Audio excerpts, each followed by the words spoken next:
నమస్కారం శ్రీనివాస్ గారు. నమస్కారం అండి, అందరికీ నమస్కారం.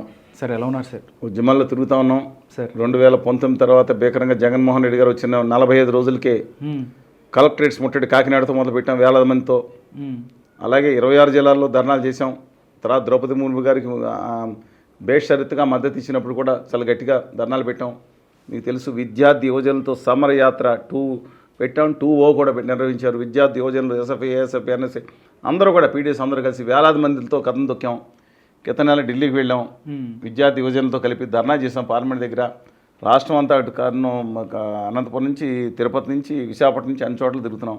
నిన్న 20వ తారీఖున పెద్ద రౌండ్ టేబుల్ పెట్టాం. రౌండ్ టేబుల్ విస్తృత స్థాయి సమావేశం సాధన సమితి కూడా పెట్టాం. ఓకే. గవర్నీలు వివి లక్ష్మణ్ గారు కూడా మా ప్రత్యేక విభజన హామీల సాధన సమితితో కలిసి పనిచేయడం నిర్ణయించుకున్నారు. పార్టీ పెట్టిన తర్వాత వారు కూడా యాక్టివ్గా వచ్చారు. ప్రధాన కార్యదర్శి కింద ఉంటూ దాన్ని ముందుకు తీసుకెళ్ళడానికి అందరూ కలిసి నడుం కట్టి ముందుకు వెళ్తున్నాం. ఆల్రెడీ ముందు నుంచి ఉన్న సిపిఐ పార్టీ రామకృష్ణ గారు, అదేవిధంగా శ్రీనివాసరావు గారు సిపిఎం నుంచి మొత్తం వాళ్ళ బలగాలతో పాటు ఆనాటి రఘువీర రెడ్డి గారు, నీలకంఠాపురం రఘువీర రెడ్డి గారు ఏదైతే ఉన్నారో ఆ రోజు మాతో చాలా గట్టిగా కలిసి పనిచేశారు. మేము వారితో కలిసి పనిచేసాం. డెఫినెట్గా ముందు చూస్తున్నాం. డెఫినెట్గా రాష్ట్రం కోసం, రాష్ట్ర హక్కుల కోసం ఏ రోజు కాదు. దురదృష్టం ఏంటంటే మీ మీడియా చేసిన పొరపాటు. You are responsible for all these things. 2019 ముందు మాది కనీసం 30% 1/3 చూపించారు. 2019 తర్వాత ఎందుకన్నా మేజర్ మీడియా 95% మేము చేసిన కార్యక్రమాలు ప్రజలు తెలియజేయలేదు. ఎందుకు నాకు తెలియదు. డ్యూ రెస్పెక్ట్ నేనేం వ్యాఖ్యలు చేయను మీద. Okay sir. సార్, ఈరోజు మీ యొక్క ఉద్యమం ముందుకెళ్ళాలి. డెఫినెట్లీ ఆంధ్రప్రదేశ్ ప్రజల కోసం మీరు ఏదైతే కష్టపడుతున్నారో అవి విభజన హామీలు ఏదైతే దానికోసం కష్టపడుతున్నారో అవి డెఫినెట్గా ఫుల్ఫిల్ అవ్వాలని, అది మనకు రావాలని కోరుకుంటాను. ఇంకోటి సార్, అమరావతి రైతులది ఏదైతే ఉందో ఈరోజు 1500 రోజులు వాళ్ళ యొక్క ఉద్యమానికి అని అక్కడ మందడంలో వాళ్ళందరూ కలిసి ఒక కార్యక్రమం చేశారు. దీని గురించి మీరు ఏం మాట్లాడారు? సుధాకర్ గారు, అలా కోటేశ్వరరావు గారు కూడా ఆహ్వానించడం జరిగింది సార్. నేను మొన్నే మార్టిన్ లూథర్ గారు అని ఆ ఉద్యమాల్లో మొట్టమొదటి నుంచి పనిచేస్తున్న నేత, దళిత నేత, మంచివాడు, ఆయన చనిపోవడం జరిగింది.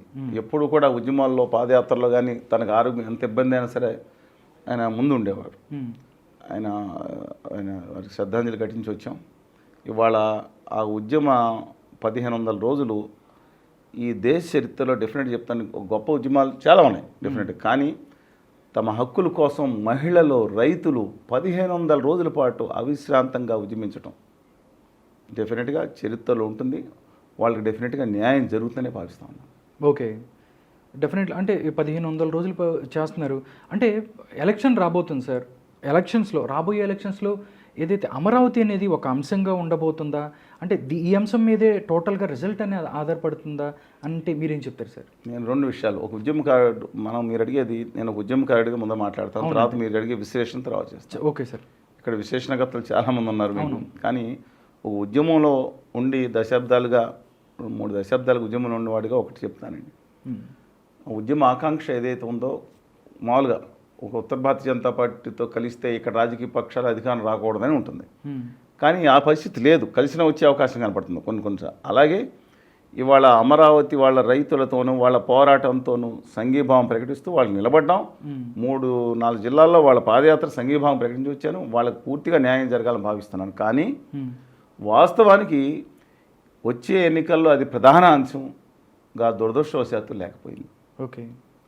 డెఫినెట్గా ఒక అంశం అయితే ఉందండి. అంటే మొట్టమొదటి అంశం అంతా నేను చెప్పను, డెఫినెట్గా ఒక అంశం ఉంది. ముఖ్యమైన అంశం ధరలు, ఎలక్ట్రిసిటీ ఛార్జీలు, మిగతా ఇష్యూస్ వచ్చినాయి. కానీ ఇది కూడా ఇంపార్టెంట్ ఇష్యూ. బట్ ప్రజలు ఎందుకంటే నేనేం తప్పట్నండి, వీళ్ళు చేసే పోరాటం అద్వితీయమైంది. కానీ ఆ రోజు ప్రభుత్వంతో మేము ఇచ్చిన కొన్ని సలహాలు అది అన్ని వర్గాలకు ఉండేటట్లు వాళ్ళు త్యాగం చేసి ఇచ్చినప్పుడు శ్రీకాకుళం జిల్లా ఆంధ్రకి పక్కన వడ్లమాన హరిచంద్రపురం అని ఉన్నాయి. అక్కడ వాళ్ళని అక్కడ తీసుకుని వాళ్ళు కూడా తీసుకుని శాటిలైట్ టౌన్షిప్ కింద ఒక్కొక్కరికి 150 గజాలు 3-4 వేల రూపాయలకు వచ్చేస్తుందండి గజం. వాళ్ళు ఇచ్చిన దాని ప్రకారం ఒక్కొక్క జిల్లాలో 5,000 మంది కనుక ఇస్తే, లాటరీ బేసిస్ మీద 5,000 మంది కనుక ఇస్తే కనుక ఏమవుతుందంటే డెఫినెట్గా అడ్వాంటేజ్ జరుగుతుంది. ఓకే. అందుకని నేను అడిగింది, ఆ రోజు చేయలేకపోయారు. వాళ్ళు అయితే అందరూ వచ్చి ఉండేవారు. డెఫినెట్ ఇప్పుడు కూడా అన్ని చోట్ల వచ్చారండి. ఎక్కడ తిరుపతికి వెళ్ళినా, అక్కడ నెల్లూరు వెళ్ళినా, పాదయాత్రలు వెళ్తే వాళ్ళు భోజనాలు పెట్టింది. కష్టమైతే వాళ్ళ పొలాలు రోడ్ల మీద కూడా భోజనాలు చేయొద్దని చెప్తే పక్కన డెఫినెట్గా నేను మర్చిపోలేము. అక్కడ చాలా గట్టిగా చేశారు. కానీ ప్రజలు అనుకున్నంత మాత్రం మ్మ్. ఆ టాప్ ఎజెండాలో అది లేకపోవడం దురదృష్టకరం. బికాజ్ మిగతా అంశాలు డామినేట్ చేస్తున్నాయి. ఓకే సార్, కాంగ్రెస్ పార్టీ ఇప్పుడు ఆంధ్రప్రదేశ్లోకి వచ్చింది సార్. వాళ్ళు మీ ఏదైతే మీ విభజన హామీలు, ప్రత్యేక హోదా, కొత్తగా వచ్చిన పీసీసీ చీఫ్ ఎవరైతే ఉన్నారో షర్మిల గారు, ఆమెని వైఎస్ షర్మిలనా లేకపోతే మరుసుపల్లి షర్మిల అనేది మీరే అంటే జనాలు కన్ఫ్యూజ్లో ఉన్నారు సార్.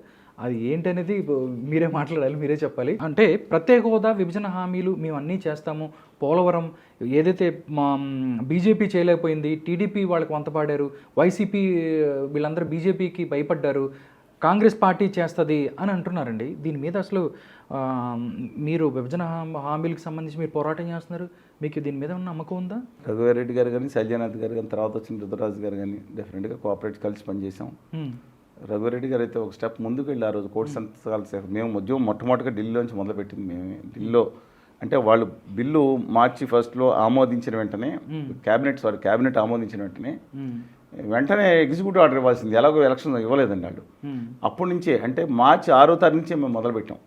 చాలా కొంతకాలం తర్వాత వైఎస్ఆర్ కాంగ్రెస్ పార్టీ మాట్లాడలేదు, తెలుగుదేశం మాట్లాడలేదు, కాంగ్రెస్ పార్టీ ముందుకు వచ్చింది. మునుకోటి చిరంజీవి గారు సభలోనే ఆత్మహత్య చేసుకుంది. చూశారు మీరు, ఆత్మత్యాగం చేసుకున్నాడు.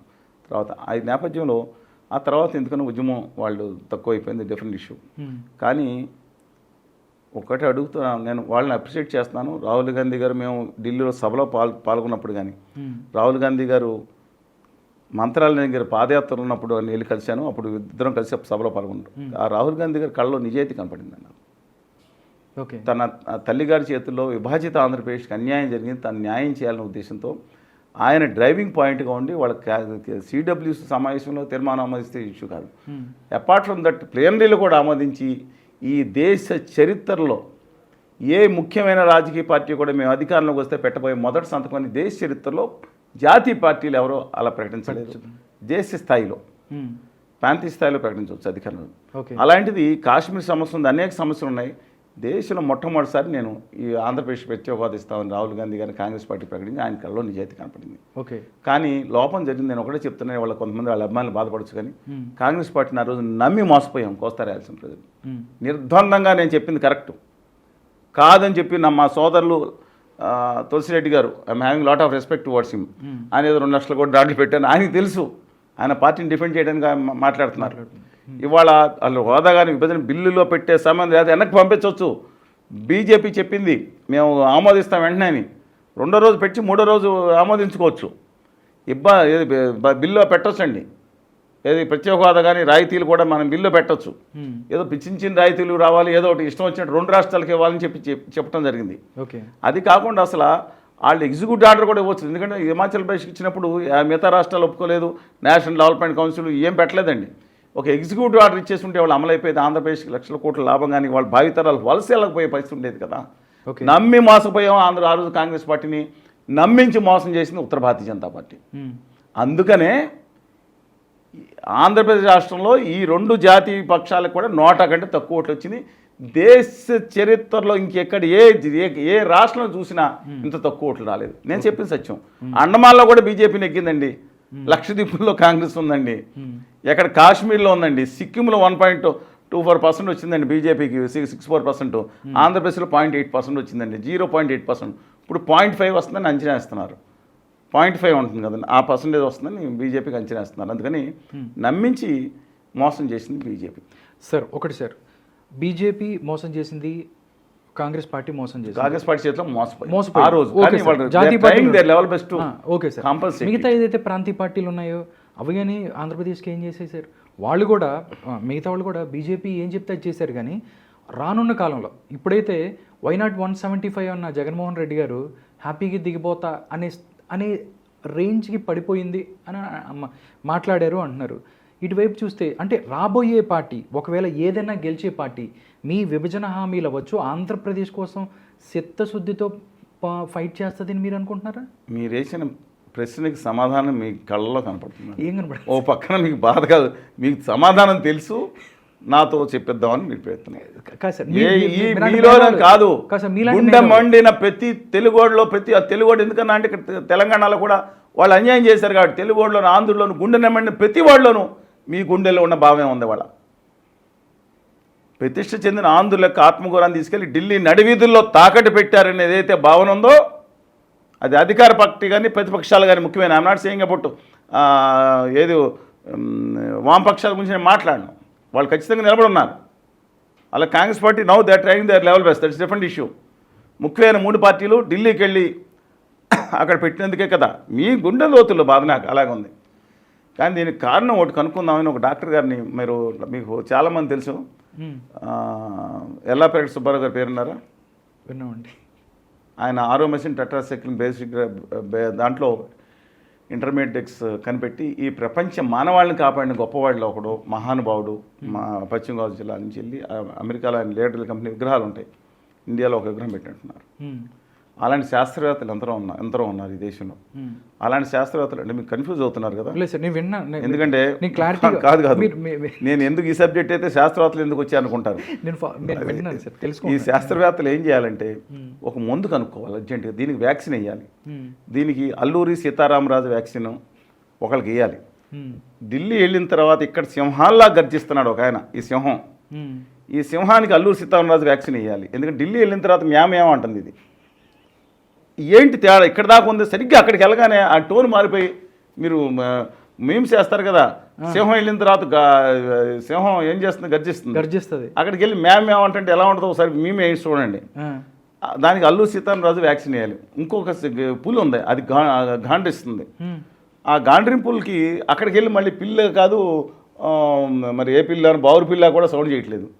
అందుకని దానికి ఏమో ఉయ్యాల నరసింహారెడ్డి వ్యాక్సిన్ వేయాలి. అలాగే ఇంకొక వీళ్ళందరికీ కూడా కనిగంటి హనుమంతు వ్యాక్సిన్, మాల కన్నీడు లాంటి గొప్ప పోరాట వ్యాక్సిన్ వేస్తే కొంచెం ఢిల్లీలో తెలుగు వాళ్ళ ఆత్మగౌరవం నిలబడి పోరాటం చేస్తే నేను బాధతో చెప్తున్నానండి. ఎందుకు ఇంత దౌర్భాగ్యం పట్టింది రాష్ట్రానికి? ఏంటి గొడవ? ఎందరూ వెళ్ళి ఒకళ్ళ మీద ఒకళ్ళు ఆడించే దౌర్భాగ్య స్థితి. పప్పెట్ షో అంటారు చూసారు, రాజస్థాన్లో బాగా చేస్తారు. మీరు రాజస్థాన్ వెళ్తే సార్ అక్కడ రేపించుకోండి, అక్కర్లేదు ఇక్కడ చేస్తున్నారు, ఇక్కడ చూడొచ్చు. మీరు రాజస్థాన్ దగ్గర ఎందుకు? ఆల్రెడీ ఢిల్లీలోనే వాళ్ళు ఆడిచ్చే నాటకానికి వీళ్ళు వేసి వాళ్ళని తిడతారు, వాళ్ళు వేసి వీళ్ళని తిడతారు, వీళ్ళు ఆడతారు, మీ టీవీలు రెడీ ఉన్నాయి. వాళ్ళ తమ్ముడు అన్నం తిడతాడు, అన్న తమ్ముడు తిడుతుంది, చెల్లి అక్కని తిడతాడు, అక్క చెల్లిని తిడుతుంది, వీళ్ళేమో వాళ్ళు బావగారిని తిడతారు, బావగారు ఏమో వీళ్ళని తిడతారు. ఏందండి ఇది? నాకు అర్థం కాదు. ఏంటిది? వాళ్ళ అంగన్వాడీ ఎంత కష్టపడ్డారని మేము మా వంతు కృషి చేసాం. నేను కానీ భరద్వాజ్ గారు కానీ వివి లక్ష్మణ్ గారు కానీ మంత్రులతో మాట్లాడారు. తర్వాత వివిఎల్ గారు ఏమో చీఫ్ సెక్రటరీ గారితో మాట్లాడతాం. ఇటు అంగన్వాడీ మహిళలు 1,06,000 మహిళలు 1,000 రూపాయలు కనీసం ఇవ్వండి, 20,000 సంగతి. ఆఖరికి పండగ రోజున కూడా వాళ్ళు దీక్షలు చేసుకుంటే ఆఖరికి ఆమరణ దీక్ష చేస్తే పోలీసులు ఎస్మా చట్టం ప్రయోగిస్తే దాని మీద చర్చ ఎందుకు కావట్లేదన్నా నేను. మహిళలు ఆంధ్రప్రదేశ్లో 1,06,000 మంది మహిళలు అక్కడ చేస్తుంటే అది సమస్య కాదా రాష్ట్రానికి? అది టీయింగ్ మన ఒక ఆయన మంత్రి గారు, మాజీ మంత్రి గారు బూతులు తిట్టాయంట, టీయింగ్ మన ఇంకొక ఆయన లేచి ఈయన తిట్టాయంట. వెరీ గుడ్ ఈవినింగ్ అని చర్చకి మీరు పెడతాను సిద్ధపడుతున్నారు. హోదా విభజన హామీల నుంచి టైప్ రానివరా మీరు? అంటే మిగతా వాళ్ళు చేస్తే కాదా? ఈ 5 సంవత్సరాల నుంచి నేను అందుకని ఒకటే అడుగుతున్నాను, వాళ్ళు డెఫినెట్గా ప్రజలు అర్థం చేసుకోవాలి. డైవర్షన్ సిస్టమ్ నడుస్తుంది, పప్పెట్ షో బంద్ చేయాలా? తెలుగు వాళ్ళ ఆత్మగౌరవాన్ని కొంచెం వాళ్ళకు కూడా కళ్యాణ్ బాబు గారు ఎందుకంటే స్పష్టంగా చెప్పారు, కారం రుద్దుకోండి అని చెప్పారు. ఆయన మాటలు చాలా పవర్ఫుల్గా ఉంటాయి. ఆయన మాటలు ఎంపీలు ఏం చేస్తున్నారు? కారం రుద్దుకోండి, కనీసం మీకు పౌరుషం వస్తుంది, సిగ్గు వస్తుంది, శరం వస్తుంది అన్నారు. ఎస్, చక్కగా మాట్లాడారు. కేంద్రంలో గుమా వ్యాపారులు చేస్తున్న మోసానికి డెఫినెట్గా వాళ్ళ తిరుగుబాటు చేయకపోతే, పోరాడకపోతే ఆంధ్ర భావితరాలు దెబ్బతింటాయని నేను కోరుకుంటున్నాను.